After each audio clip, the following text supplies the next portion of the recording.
My son told me not to call him crying anymore. He said it gently, the way he used to when he was a teenager and embarrassed by me at school functions. But it still landed the same way it always did, like a door closing from the inside. I didn't blame him. He had 3 children under the age of 8, a mortgage he could barely manage in Phoenix, and a wife who had made it quietly clear over the years that my problems had a way of becoming everyone's problems. He wasn't wrong about that. I had a habit of falling apart in the open air, which is a terrible thing when you are 67 years old and no longer have a home to fall apart inside. That was February. The motel off Route 40 charged me $62 a night, which I thought I could manage for 2 weeks until I found something. 6 weeks later, I was still there, 17, eating crackers and peanut butter from a jar I kept on the windowsill and trying not to think about how I had once cooked Thanksgiving dinner for 14 people in a kitchen with a sub-zero refrigerator and a wolf range that my husband had insisted on. That husband's name was Warren. We had been married for 39 years. He left me on a Tuesday. Not dramatically. He didn't slam doors or raise his voice. Warren had never been a man who raised his voice. He came home at 6 in the evening on a Tuesday in October, sat down in the leather chair he'd had since before we were married, and told me that he had filed for divorce 3 weeks earlier and that I would be receiving paperwork. I asked him if there was someone else. He said that wasn't really the point. I knew then that there was. I found out later her name was Christine. She was 44 and had been his assistant at the engineering firm for 11 years. I had met her at the company Christmas party every December. Always shook her hand. Once complimented her on a blue dress she was wearing. These are the details that stick in ways you don't expect them to. The divorce took 14 months. Warren had a lawyer and I had a lawyer, and somewhere in the middle of all of it, I stopped understanding what was happening. I had never handled our finances. That isn't something I'm proud of. I was a high school English teacher for 32 years. I was not a stupid woman. But Warren had always managed the money, always said it was easier if one person tracked everything, and I had believed him because I trusted him and because I was tired after work and because 39 years is a long time to question something that seemed to be working. It turned out that it had not exactly been working. The settlement left me with my car, my personal belongings, and $68,000. The house in Dayton, which we had bought in 1991 and which I had spent 3 decades filling with furniture and paintings and a garden that was genuinely beautiful by June, went to Warren. He kept the investment accounts, which his lawyer argued were primarily funded through the firm's profits. I did not have the documentation to argue otherwise. My lawyer told me that $68,000 was fair given the circumstances. I didn't know enough to know that he was wrong. So, February. Route 40. Crackers and peanut butter. I did not call my son again after that conversation. I had told him I was staying with a friend from my teaching days, a woman named Pat, who had moved to Cincinnati. That wasn't true. Pat had passed away 2 years earlier from a stroke, and I had cried at her funeral and then driven home to the house that was no longer going to be my house for much longer, and I hadn't really thought about how small my actual circle had become until I was sitting in a motel room trying to think of who I could call and realizing the list was shorter than I expected from a woman who had lived 67 years. My daughter lived in Seattle. Her name is Claire, and she was 38 then, with 2 boys and a baby girl and a husband named Greg who had been laid off from his tech job 8 months earlier. Greg was a good man, and they were managing, but only barely. I had heard it in Claire's voice the last time we spoke, that specific kind of tired that doesn't come from sleep deprivation. It comes from carrying something that doesn't have a bottom to it. I was not going to add to that. I want to say that clearly, because it seems to be the first thing people wonder about. Why didn't she just go to her children? And the answer is, that I knew exactly what I would find there. Not rejection, my children would not have turned me away, but the specific weight of being a burden to someone who is already bending. I had watched my own mother do that to my father's family after he died, and I had seen what it cost everyone, including her. I was not going to do that to Claire. So I stayed on Route 40, and I sent out applications to 7 apartment complexes in the area, and I looked at jobs for retired teachers. And I did the math approximately 40 times a day, and it always came out the same, which was that $68,000 in a motel at $62 a night was not a number that kept growing. On a Wednesday morning in early March, I was sitting in the motel's small breakfast area with a cup of coffee that was mostly hot water when a woman came and sat across from me without asking. She was around my age, well-dressed, carrying a leather briefcase that looked expensive and out of place in the fluorescent light of the motel breakfast room. She asked if I was Eleanor Marsh, formerly Eleanor Briggs. I told her I used to be. She set a business card on the table. Her name was Catherine Hollis, and she was an estate attorney based in Columbus. She said she had been trying to reach me for 6 weeks. My forwarding address from the Dayton house had led her here. She apologized for the abruptness of the approach and then said, without any additional build-up, that she needed to speak with me about the estate of my former father-in-law. I set down my coffee. Warren's father, a man named Edward Briggs, had passed away in November, 3 months after Warren had filed for divorce and 4 months before the settlement was finalized. Edward had been 83, and our relationship had been, over the years, a quiet and steady one. He was not an effusive man. He came for Christmas. He remembered the children's birthdays. He once told me when Claire was going through a difficult year in middle school that I was a good mother and that it would be fine. It was the most personal thing he had ever said to me, and I had thought about it more than I would have expected. I had sent flowers when he passed. Warren had not told me about the funeral arrangements, so I had not attended. I had assumed, with some bitterness, that this was deliberate. What Catherine Hollis told me that morning, over 2 cups of the watery coffee, was this. Edward Briggs had updated his will approximately 4 months before he died. In that update, he had created a separate trust, one entirely outside the main estate, funded by the sale of a property he had held in his name alone since the 1980s, a warehouse in Indiana that had been leased to a manufacturing company and that Catherine's firm had managed the sale of quietly in September. The trust was designated specifically and only for me. Not for Warren, not for Christine. For Eleanor Catherine Marsh, formerly Briggs, his daughter-in-law of 39 years, whom he had apparently watched get quietly dismantled by a divorce settlement that he found. In Catherine's careful phrasing, deeply unfair. I asked her how much. She told me. I put my hand flat on the table because the room had done something strange. $340,000. I want to be honest about what I felt in that moment. Because it wasn't simple. It wasn't just relief, though it was that. It was also grief. This specific grief about Edward, who had seen what was happening to me and had done the only thing he could do from where he stood. Quietly, and without telling anyone, in the last months of his life, he had updated his will while he was dying, and he had made sure that I would not be left with $68,000 in a motel off Route 40. And he had done it without ever calling me, without ever giving me the chance to tell him that I saw him doing it. I cried in the motel breakfast room, which I had told myself I would not do in public anymore. Catherine Hollis handed me a paper napkin from the dispenser on the table and waited. There was a condition. Of course there was. I had heard enough of that word in the past 14 months to develop a physical response to it. I straightened up. I asked her what it was. The condition was not complicated. Edward had wanted the trust to be separate from the divorce proceedings, which is why it had been structured and timed the way it was.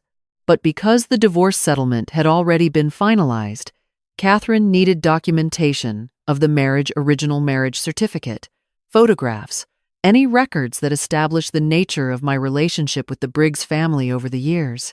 This was a formality, she said.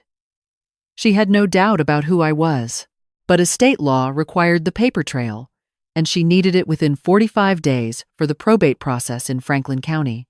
I thought about what I had with me. My car held boxes from the house, things I had packed quickly when I left. Not strategically. I had my teaching records. I had old Christmas cards I'd never thrown away. I had a photograph album from the early years of our marriage that I had grabbed because it was on the hall table and I hadn't wanted to leave it behind. I told her I would find what she needed. I asked if Warren had been notified. She paused. She said that Warren was aware of his father's estate in general terms, but that the trust structure had been specifically designed so that its contents were not disclosed to the primary beneficiaries of the main estate until after the 45-day documentation window closed. It was Edward's instruction. Warren did not know, as of that morning, what the trust contained or that I was the sole beneficiary. I understood then why Catherine had found me in a motel. I drove that afternoon to the storage unit I had rented in Dayton for the boxes that hadn't fit in my car. I sat on the concrete floor for 2 hours, going through them. I found the marriage certificate in a manila envelope tucked inside an old leather portfolio. I found birthday cards that Edward had sent me over the years. Not many, but several, with his neat handwriting and his signature. Always just Edward. I found a photograph from 1994 of Edward and me standing in my garden in June, both of us squinting in the sun. Claire had taken it. She was 11. She had titled it on the back, in her child's handwriting, Grandpa, Ed, and Mom.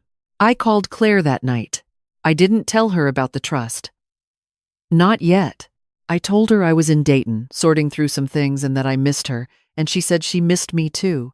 And her baby made a sound in the background and she laughed, and it was the first time in months that I had heard something that sounded like normal life. I also did not call my son. 2 weeks later, Warren called me. I hadn't spoken to him since the settlement was signed. The sound of his voice on my phone was so familiar that for one disoriented second, I thought I was in the kitchen in Dayton and that none of it had happened. Then I remembered where I was, the motel, the crackers on the windowsill, the paper napkin from the breakfast area that I had for some reason kept in my jacket pocket. He said that his father's attorney had been in touch with him. He said he understood there was a separate trust that named me. I said that was correct. He said he wanted to discuss it. I told him I didn't think there was anything to discuss. He said, with the same measured voice he had used to tell me about the divorce, that he found it strange that his father would do something like this without telling the family, and that he had asked his attorney to review the trust structure for any irregularities. I asked him what kind of irregularities he was suggesting. He said he wasn't suggesting anything. He was just being thorough. That was a Thursday. The following Monday, Catherine Hollis called me and told me that Warren had formally contested the trust, claiming that his father had not been of sound mind when he made the amendment. She said this was a standard tactic and that she was not concerned, but that we needed to be prepared.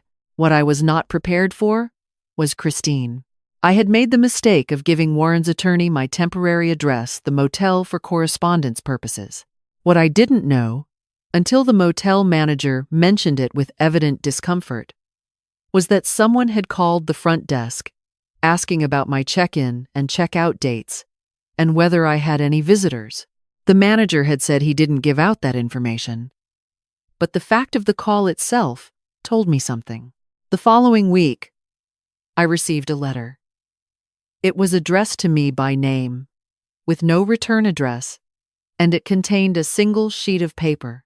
On the paper was a photocopy of what appeared to be a signed statement from a doctor, dated the previous August, indicating that Edward Briggs had exhibited signs of cognitive decline at the time of his evaluation and may not have had full capacity to make legal decisions. I took it to Catherine. She looked at it for a long time. Then she said, "This is not Edward's doctor." She knew Edward's medical team. She knew the physician who had managed his care in the last year of his life. The name on the letter was not one she recognized. She made some calls. The letterhead was from a real medical practice in Columbus, but the physician named on the document had retired 4 years earlier and had no record of ever treating Edward Briggs. The signature had been created using a document editor. Catherine said it flatly. This was a forgery, and whoever had submitted it had been careless. She believed, based on the timing and the circumstances, that it had not come from Warren's attorney. His attorney was a careful man who would not do something that stupid. It had come from somewhere else. She did not say from where. She didn't need to. I thought about Christine, who had been Warren's assistant for 11 years, who had access to his files and his habits and his knowledge of who had and hadn't been part of his father's life. I thought about how much money $340,000 was to a couple managing a mortgage on an engineer's salary and a secretary's savings, and how it might feel to watch it go somewhere else. I was not angry. I want to be honest about this too. I had used up most of my anger in the first year of the divorce, and what was left of it had a kind of fatigue to it. What I felt when I understood what had been done was something closer to clarifying, like a fog lifting not pleasantly but usefully. I saw the situation very clearly. Warren called again 2 weeks later. He asked if we could meet for dinner. He said he thought there might be a resolution that worked for everyone.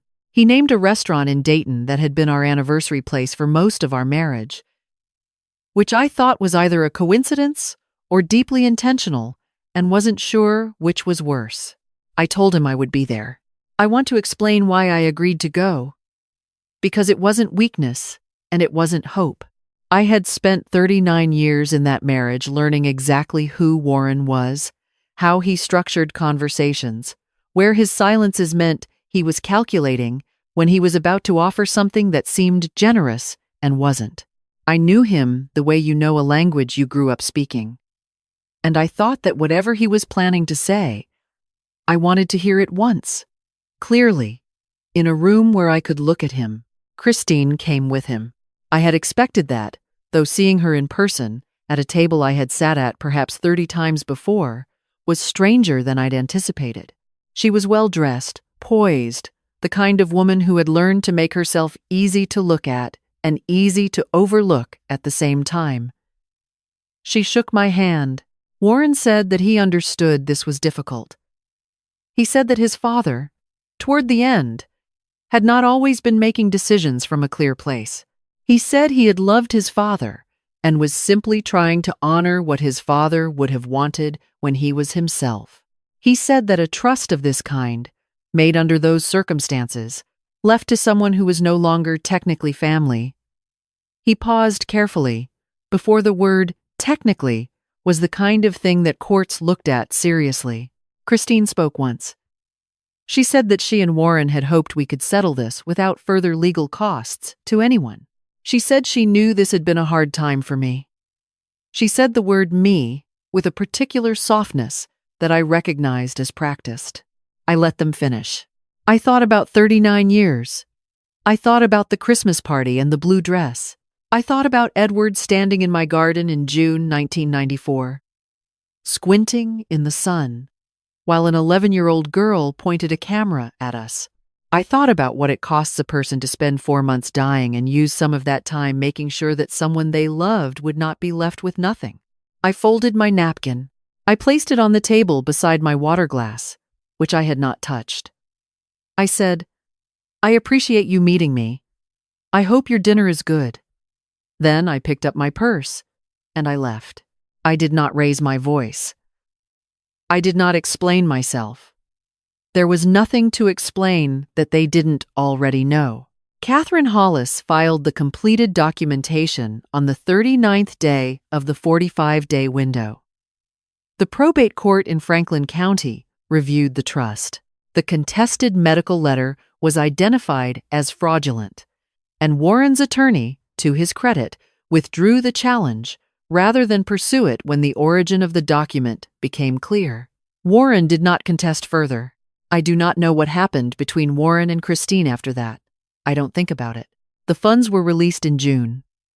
$340,000. Less fees and a modest tax event, which Catherine had explained clearly so that I would not be surprised. I sat with her in her office in Columbus, and she walked me through each number, and when we were done, I asked her what Edward had said. If anything, when he had given her the instructions. She was quiet for a moment. Then she said he had told her one thing. He said, "Eleanor always kept the garden beautiful." He said she deserved something beautiful in return. That was all. I cried in Catherine Hollis's office, which made it the second time I had cried in front of her. And she handed me a proper box of tissues this time, instead of a paper napkin from a dispenser, which felt like progress. I called Claire that night. I told her everything: the motel, the trust, the dinner, the napkin. I told her about the forged letter and the doctor who had retired 4 years earlier, and Christine's practiced softness. Claire was silent for a long moment, and then she said, "Mom, why didn't you tell me you were in a motel?" I told her the truth. I said I had watched her be exhausted, and I had not wanted to add to it. I said I knew she would have helped me, and that knowing she would help me was exactly why I couldn't ask. She cried. Then I told her about the other thing I had decided. Claire and Greg had been managing the baby formula budget against the grocery budget for 8 months. I knew this not because Claire had told me, but because I am her mother, and I knew how to read the pauses in her sentences. I wired $50,000 to their account the next morning. I did not ask permission. I did not call it a loan. I did not attach conditions. She called me when she saw it and couldn't speak for a minute. I told her that her grandfather-in-law, a man she had photographed in a garden when she was 11, had made it possible, and that the best use of it was this. There are things I want to say about what the next months were like, because I think people expect a particular kind of ending to stories like this, and I want to be precise. I did not take a watercolor class. I did not join a book club. I did not take long walks in a scenic location and find myself again. What I did was find a 1-bedroom apartment in Columbus, near the university, where I could hear students walking on the sidewalk below my window in the mornings. I bought furniture slowly, and only the things I actually wanted, which was fewer things than I expected. I put a small table by the window that got the afternoon light, and I kept a book on it and a coffee cup, and that was enough. I went back to teaching. Not full-time. I took a position through a literacy organization that worked with adults, mostly women in their 40s and 50s, who were returning to work after raising children or after circumstances that had interrupted their educations. We met twice a week in a church community room on the east side. Their names were Denise and Maria and Patricia and Gwen and a few others who rotated in and out. I taught them to read government forms. I taught them to write letters. I taught one woman named Sheila how to write an email that explained to her landlord, clearly and without apology, why the repair request she had made 6 months earlier had still not been addressed. Sheila sent the email on a Tuesday. By Thursday, a plumber had come. I thought about Edward when that happened, about the quiet usefulness of knowing how to put words in the right order, about the fact that someone had thought to teach me that once, a long time ago, and how long it takes for that kind of gift to fully arrive. I still have the photograph from 1994. Edward and me in the garden, squinting into June, Claire's handwriting on the back, Grandpa Ed and Mom. I keep it on the small table by the window, next to the coffee cup and the book. It is the first thing I see in the morning when the light comes in. Warren had been right about one thing, actually, though not in the way he meant it. He had said, at that restaurant, that I was no longer technically family. He had used the word like it was the end of something. What I know now, at 67, having sat on a concrete floor in a storage unit and cried into an old photograph album and eaten peanut butter from a jar in a motel room off Route 40, is that family is not a technicality. It is a choice. Made again and again, over decades. Edward Briggs made it.